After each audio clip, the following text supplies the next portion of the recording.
Are you ready to film? Ready ka na ba? Yup, I'm ready. You sure? Yup. Talaga ba? Focus ka na, ha? Sige, ready ka na, ha? Okay, so now we're down to question number 8. So far so good, kids. Ready ka na ba kayo? Kasi nga, last time we have already done item number 1 to 7.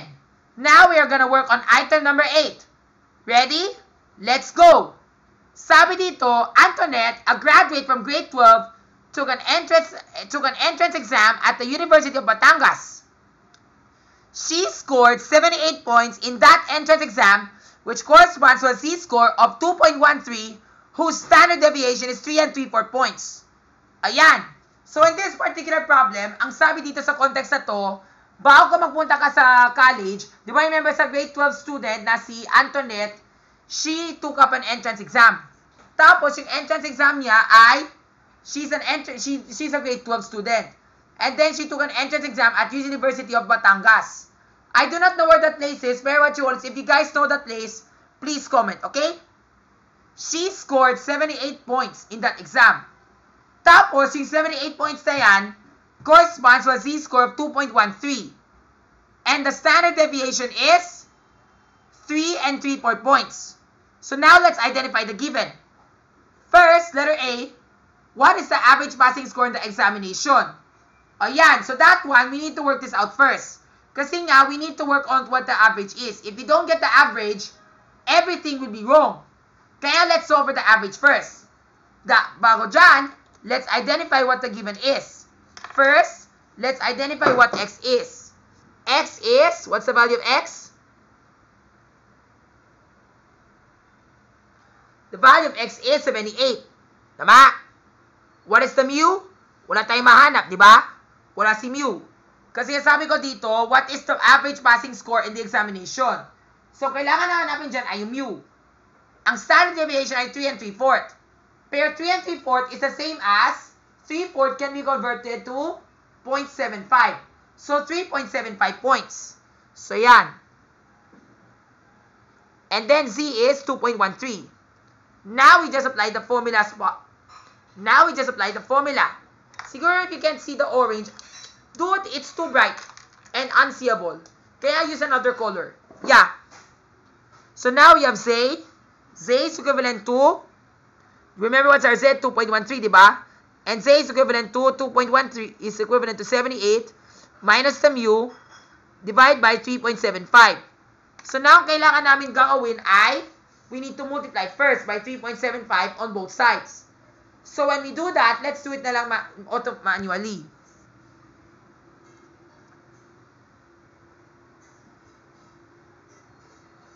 $15, 6, 10, diba?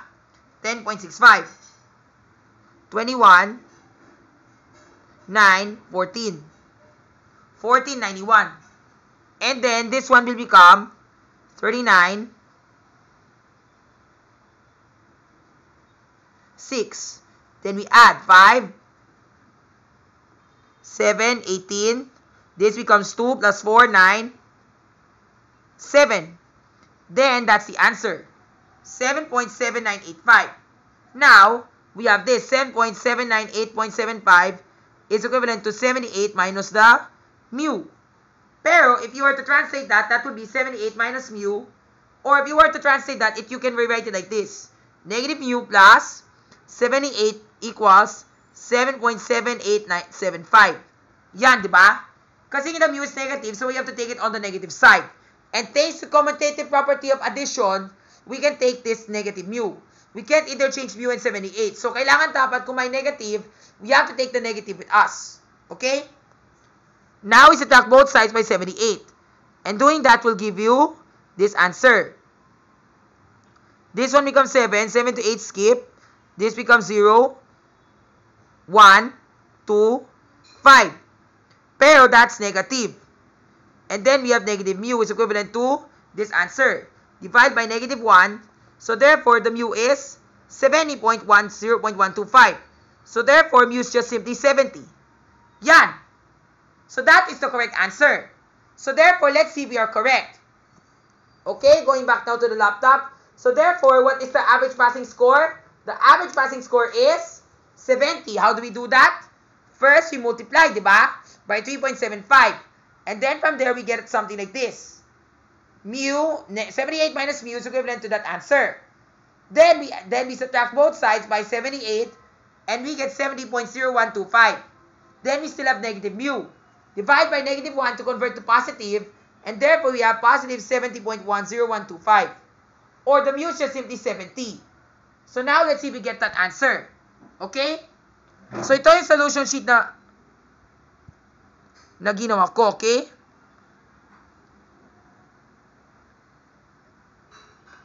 Yan, di ba? So we have on the left side 2.13, and then we have this 78 minus the mu divided by 3.75.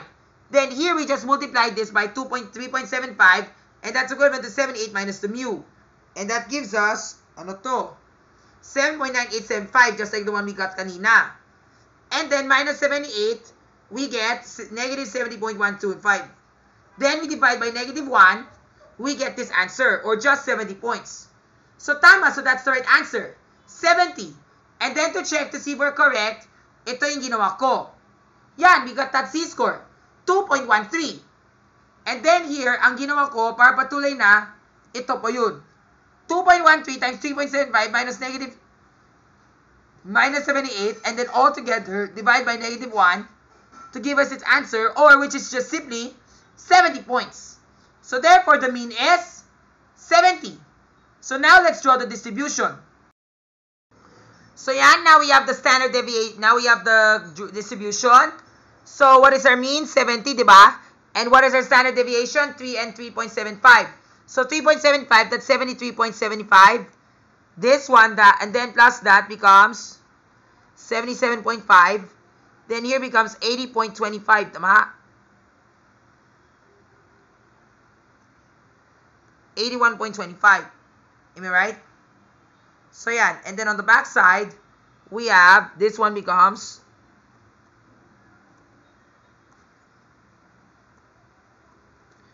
66.25. Yeah, I think I'll show you na lang by my solution sheet here. Yan, di ba?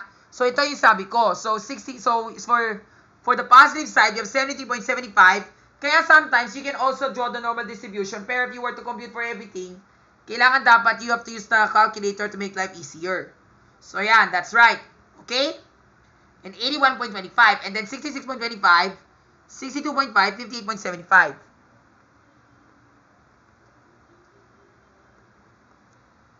Yan, very easy, di ba? And now we've already drawn the normal distribution. So now we've already solved for the mean. So remember, just like what I said, ano yung mean namin? Ang mean namin ay 70.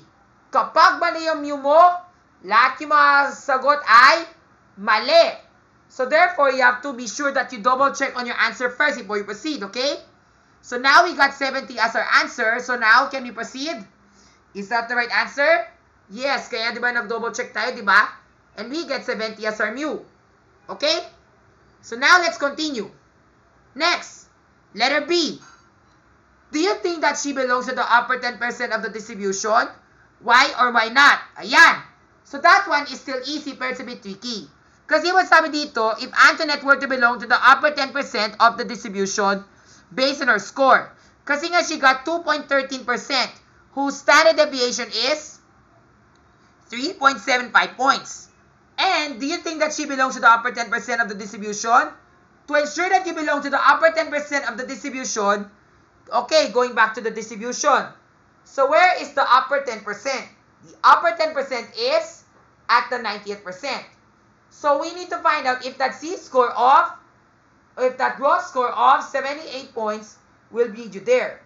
So where is the raw score 78? Dito siya. Diba? 78 is in between 2 and 3. Pero, is it enough to go up? Let's find out. Kaya let's go back to our Z table and search for the answer. Dude, put your phone down first. Okay. So now we already have the Z-score. So the upper 10% is at the 40%. So where is it?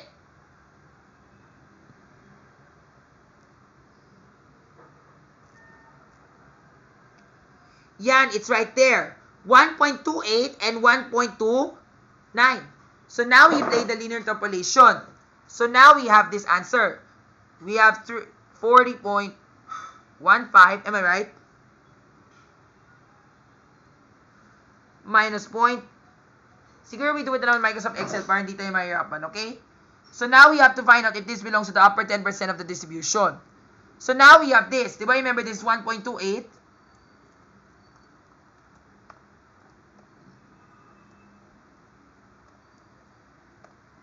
1.29, and then we have, ano to? This is 0.3, ano to? 0.3997. This is 0.4, because sabi dito, upper 10%, diba? And then 0.4105, diba? Then we just apply the math. This one minus this, and then this one minus this. Then you divide, diba?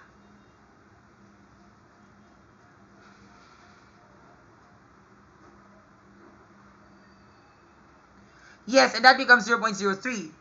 And then we have 0.003, which is x minus 1.28. Now, we just multiply. So here we have 18 times negative 1.28, and that becomes negative 2.304, diba? Then we have 0.03. Then we add this on both sides. So this one plus 0.2304, and then we should get this answer. Then this one divide by 0.18.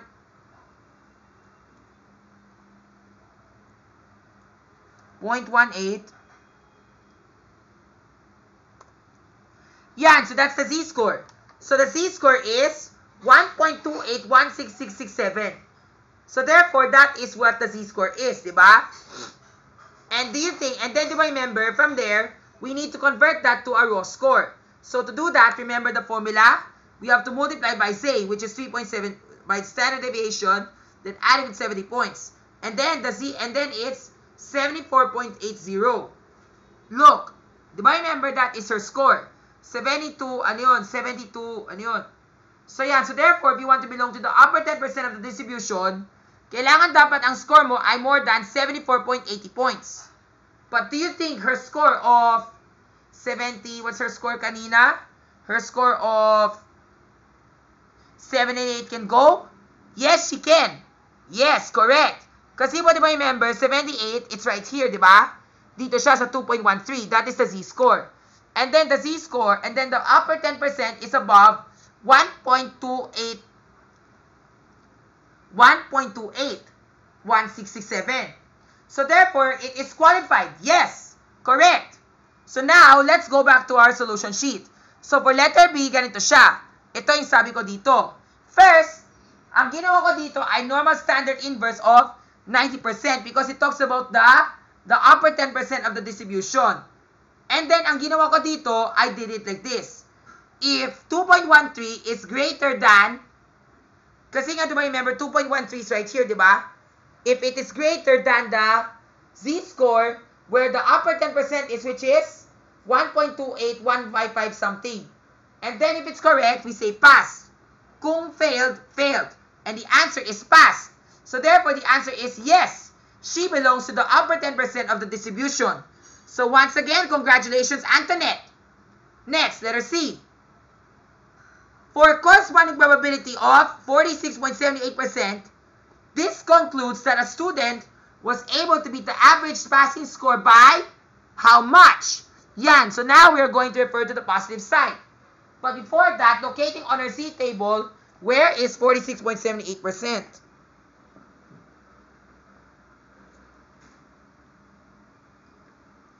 Yan, 46.78% is at the 1.85. So, 1.85. So, therefore, that is the z-score, diba? And then from there, the z-score, we convert that to a raw score. Now, this is what we're going to do. So, now we're going to add. Diba, remember, sabi ko dito, prop to say. So, from prop to say, we do it like this. Normal standard inverse of, kasi nga, diba, remember, sabi ko, we're referring to the right side, so we need to add 0.5. Not like in our Z table, hindi na kailangan. Pero because in Microsoft Excel, it starts from negative infinity, so kailangan dapat we need to add 0.5, and that is on the negative side. So 0.5 plus 0.4678, and that is the z-score, which is 1.84, or which is 1.85 rounded in my z-table. And then from there, to convert that to a raw score, mabilis lang yun. You just multiply that by 3.75, then add it with the mu, which is 70 points. And that is 76.93. Then, to get the aquatan, very easy lang to. You just subtract, and then that's the answer. 6.93 points. If you are to do this the normal method, it will go like this, di ba? So, i-type there, ano to? Normal inverse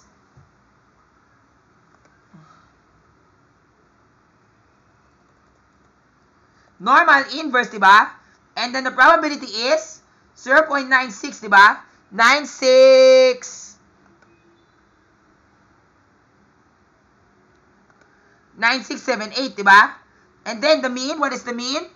70 points. And the standard deviation is 3.75, di ba? And you should get this answer. Pero it asks for the agwatan. So therefore, we need to subtract it by the mean, which is 70, di ba? And you should get approximately 6 points. So yan, so that's it. 6.92 points. So now that's letter C. Next, letter D. Here's the question. For letter D, if Pia were to score, do you know Pia, right? Pia from the Voice Teens, from 2024. So if Pia were to score at the 92nd percentile, she beat the average passing score by how many points? Okay, so now we need to locate for where the 92nd percentile is. You know where?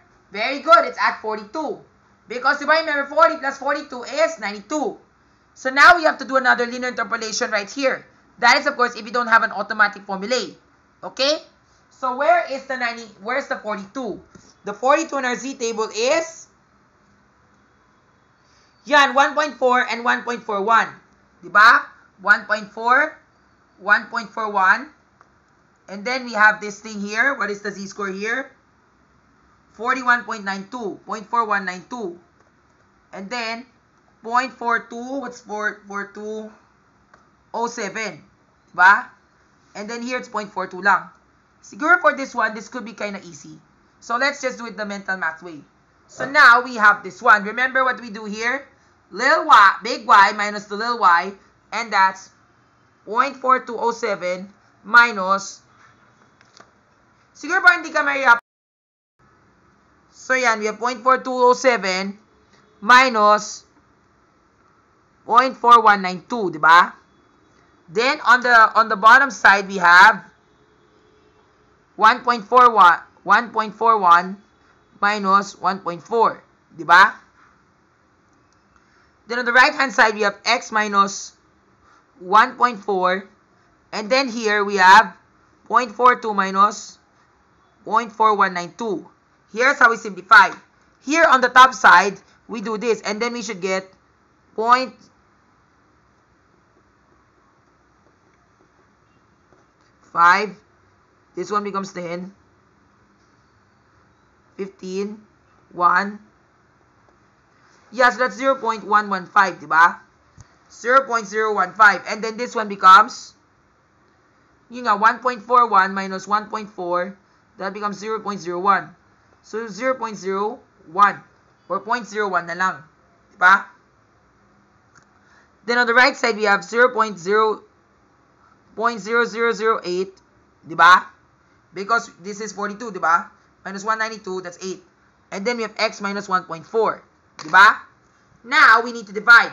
So that one, so now for that one, 0.115. Shift the decimal place 2 places to the right, and it becomes 0.15 na lang instead. Diba? And that becomes 0.15. So 0.15 is equivalent to 0.0008 divided by x minus 1.4. Now, let's multiply. So therefore here we have 0.15 x, and then 0.15x, then 1.4 times 0.15. Of course, 14 times 15. 15 is 210, diba? 210, diba? 15, diba? 15. 150. And then 165, 180, 195, 210. Diba? And then we have 3 decimal places, which is right here. So, negative 0.210. Negative 0.21. And then that's equivalent to 0.0008. Now, what we simply do here is, we add 0.21 on both sides. And therefore, that becomes 0.15x is equivalent to 0.2108. Diba?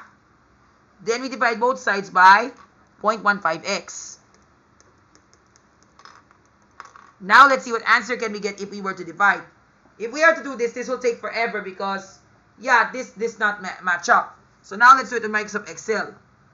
0.2108 divided by 0.15. Make sure we should get an answer in between 0.14. Yes! And that's the right answer. So the right answer is 1.405.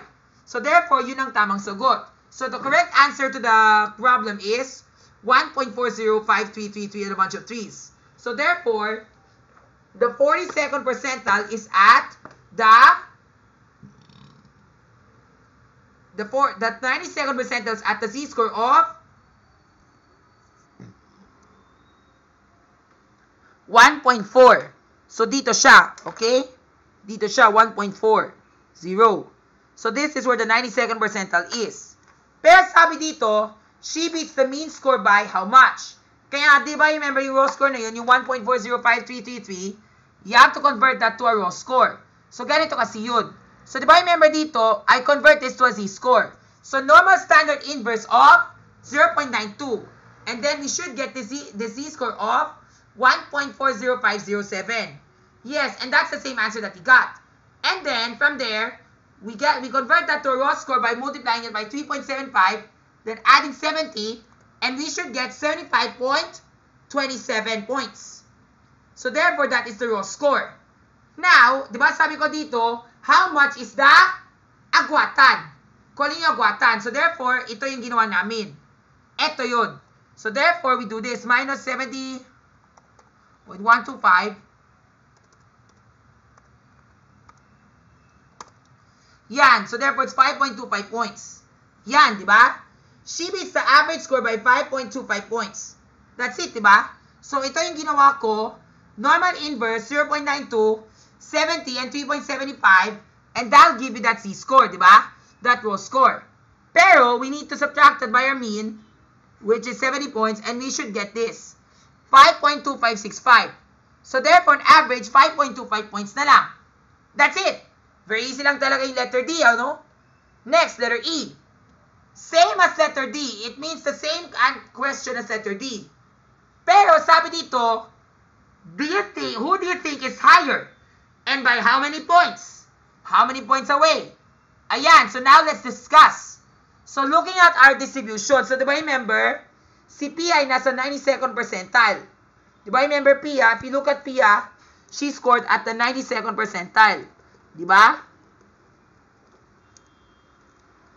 Tapos, diba remember, ang score ni, sino to? Ang score ni Antoinette, Anto, her score is, ano yun, 72. So, diba remember, 72, which was a z-score of 2.13, and then 2.13, convert that to a raw score.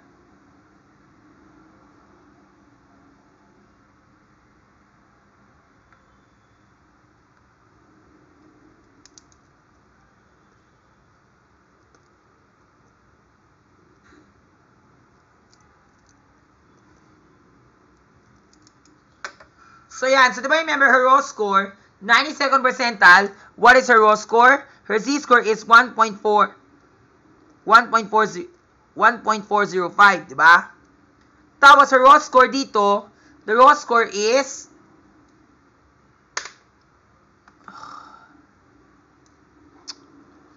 76 point, ano yun? 76 point, ano to? 75.26. So that is her raw score. Now for Antoinette, di ba remember her z-score is 2.13. O yan, para makikita mo na, no? Para makita mo na yung raw score ni Antoinette ay 2.13. And then Pia is at the 92nd percentile, which is 1.40. So therefore, Antoinette's percentile is somewhere higher. And then Antoinette's raw score is 78. So now, di ba remember, yung raw score, we need to convert that to percent. So we type there, normal distribution, 78, 70, and standard deviation of 3.75. So therefore, the probability, and then true, what did we get? The answer is 98. So therefore, that is the percentile of Antoinette, 98.35%. Yan, di ba?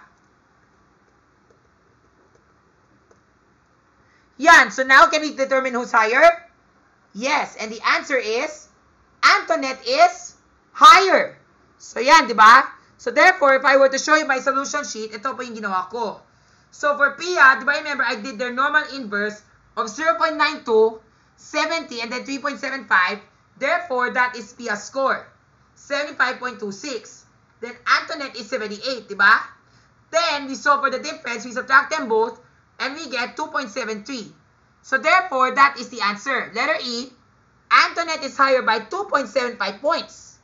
Yan, di ba? Mas mataas si Antoinette, pero by how many points? 2.73 points. That's it. Next, letter F. So now, letter F. What are the raw scores that divide the distribution into 3? Okay. So now, let me draw the distribution again. So, di ba remember, sabi ko dito, kung ito yung distribution mo, it's divided into 3. So, if it were divided into 3, therefore, this will be the 33%. Then here will be the 33.33%. Then here, 33.33%. Di ba? So now, we apply the chart formula. So ito yung chart formula na ginawa ko dito. So going to solution F, yan. So ito yun, di ba? So we have the left, the middle, and the right. So on the left, we have 33.33%.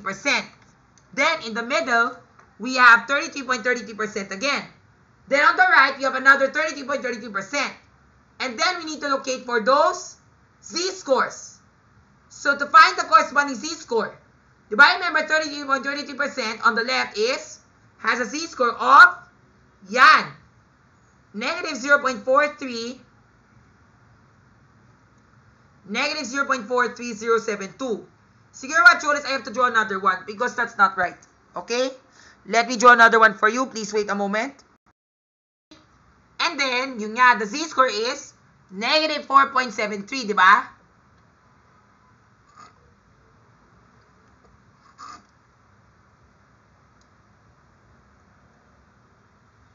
So, yeah, negative 0.43. And negative 0.43 is right here, di ba? Dito siya, negative 0.43. And then, what is the raw score? Mamaya we will find out, okay? And then, for the 66 percentile, it should be at the 0.43. If we do not know what that is, parang what you call this, we have to do linear interpolation. So, di ba remember this one, if we have, ano yun, the probability like this, if we were to do this in the linear interpolation method, that'll be taking a longer time. So, that's why I want to do it na lang like this, para mas madali. And then here, we have 66%. So, 66 is 66.67. And that is 66.67, that is, ano to? 0.43. Pero that's not even a match. Parang siyang symmetry lang to, no? Kasi nga, ang ginawa ko dito, we get the 63.66%, and we add these two together, and we should get 0.4307279. Then, we need to convert that to the raw score based on the given z-scores. To do that, that's very easy. The z-score times the standard deviation of 3.75, then add 50, di ba? 70. And therefore, we get 68.34. Yeah, it's right here. In the negative 1 to 0 section. 68. So, dito siya.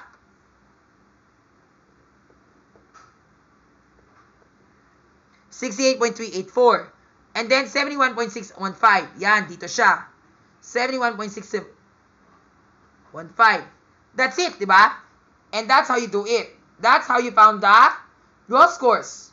If you are to do this via linear interpolation method, of course, you can still do this. Pero what you call this might take forever to look at the steps. And if you want to look for decimals, di ba remember 33%, that's 17. So, 0.5 minus 33, So it becomes 0.5 minus 0.3333, and this one becomes 1. Then this becomes 667. So we need to find where 16.67 is on our distribution. And if you find it, yan, it's right here. In between the two values of 17 and 16.64, whose corresponding z-score is 0.44 and 0.43. So tama, it's in between that value. Diba? Or, if you're on the right side, diba remember, it's 0.66, diba? So 0.5, diba remember, we have to add, ano yun? It's 66%. So 0.5 plus, diba remember, 66 is 1.667. Diba? 1.667. So tama, you have to find 1.667 in our Z table again. So where is 1.667? Doon siya. So tama, it's the same thing. Parang siyang symmetrical lang to. Parang siyang symmetrical image. Yun po. And now we were able to find the raw scores. And then we do this by checking. To do the checking, we standardize the formula. We type their standardized and then the raw score, then the mean of 70, then the standard deviation of 3.75, and then we also do the same thing to see if we get the right answer. And then for the checkpoint, yun yung mga checkpoints namin. 33.33% and then 66.67%. And that's it. And now we were able to find the raw scores. So the raw scores is right here. The first checkpoint is at the 68.38 point, while the second checkpoint is at the 71.62 point section. Okay? Now for letter G. Based on your answer in letter F, if Colleen also took the entrance exam, that's Colleen from, ano yun, The Voice Kids again. If Colleen were to also take the entrance exam and scored 75 points, which part of the distribution does she belong to? O yan, just looking at the distribution, you can find it very easily. Because she scored 75 points, therefore, she belongs at the upper 33rd percent of the distribution. Very easy, di ba? And then last but not least, letter H, what other distribution can you predict? Okay, so going back to this one na lang muna. So, di ba remember now for Colleen, di ba remember si Colleen, how much did she score? So, Colleen belongs into the 75 points. So, 75 points is her raw score, di ba? So, therefore, if you were to convert that to a z-score and to a percent, this is what you're going to do. First, you will have to convert that into a z-score muna. So, to convert that into a z-score, we have 75 minus 70 divided by 3.75. And that's 5 divided by 3.75. Now, 5 divided by 3.75, let's do that on Microsoft Excel para hindi tayo mahirapan. So, therefore, we do this standardize 75, 70,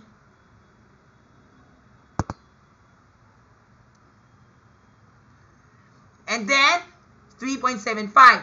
And therefore, you get 1.3333 and a bunch of 3's, diba? So, that is the z-score where Colleen is, diba? Or you can do 5 divided by, yeah, and you will still get the same outcome. So, therefore, it's 1.33 and a bunch of 3's. So, therefore, that's her z-score, 1.333333. And then, to convert that into percent, ganito siya. Diba remember, if you were to do this in Microsoft Excel, you just type normal standard inverse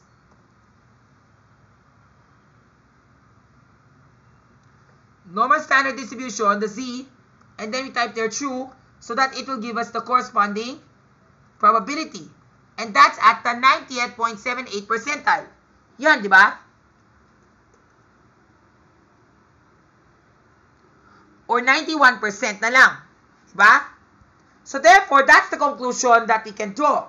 So that's the conclusion that we can draw. Kasi nga, di ba, remember, sabi dito sa letter H, what other conclusion can you draw based on what we had? And then this is the conclusion. So the conclusion is ita-type na namin. So if we were to type this, we type it this way. So the conclusion is Colleen's z-score is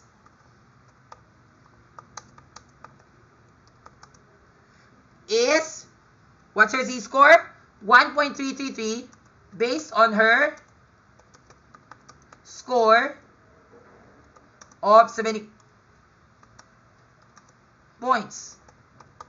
And the probability, and she belongs at the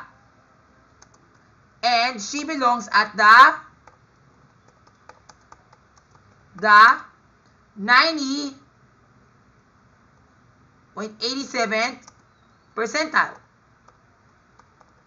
That's it. So that's how we draw the conclusion. Very good.